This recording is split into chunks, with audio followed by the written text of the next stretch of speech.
уважаеми зрители и читатели на сайта BG Репортери Инфо. При нас се отзова на втора покана за да стане пред камерите кандидатът на Продължаваме промяната Димитър Петров за кмет на район Красна поляна. Здравейте, господин Петров. Здравейте. Първо нека да отбележа, че съм кандидат на Обединение за София, което е местната коалиция, не само на Продължаваме промяната. С какво се занимавате в живота извън политиката? В живота извън политиката се занимавам с... Нека първо да се представя. Казвам се Димитър Петров, на 37 години. Завършил съм Софийския университет специалност право. Към настоящия момент работя като адвокат. Женен с 2 деца.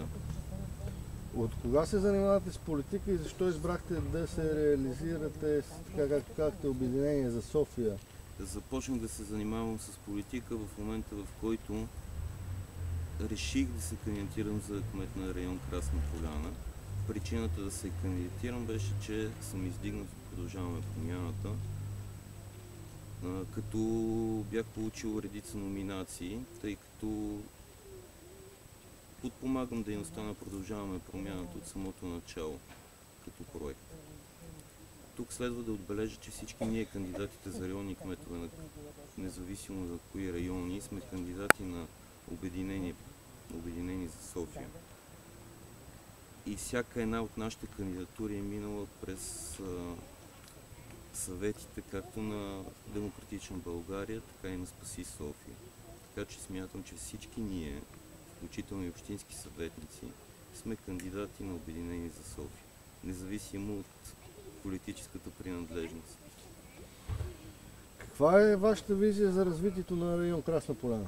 Моята визия за развитието на район Красна поляна е, че трябва да започнем да се вслушваме в проблемите на хората, защото смятам за абсурдно 2 квартала да бъдат заложници на един светофар, като започнем от тук.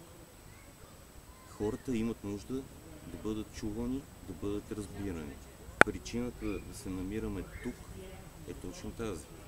Виждате една детска площадка, която е неподдържана. Всяко едно нещо, което е направено тук, е направено от самите хора. Не смятам, че след 16 години управление хората заслужават това нещо. Кои са трите проблема в района, които смятате, че са най-важни и са ви приоритет? Нека да разделиме малко приоритети и каузи. За мен има приоритети, има и каузи. Приоритетите ще ни бъдат насочени към изграждане на нормална инфраструктура в района.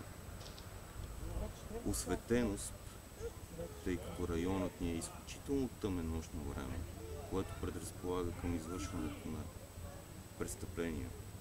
И тези престъпления са свързани спрямо личността, спрямо имуществото на хората, а начинът, по който можем да започнем промяна, е именно през осветлението. Ще работим активно, така както е заложено в програмата и на кмета за София Васил Терзиев.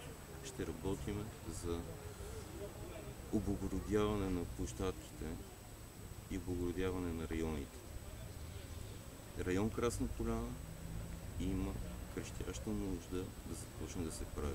Намираме се в момента в Западен парк, частта между Красна поляна и булевард Стамболийски, което видно и може да се разходиме. Тук не са инвестирани пари.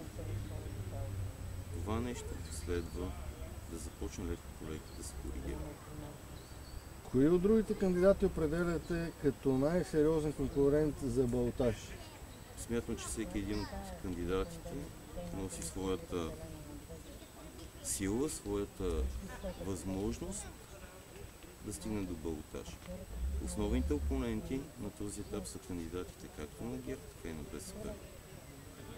Кандидатът за кмет Иван Чакъров отправи покана за дебат към вас.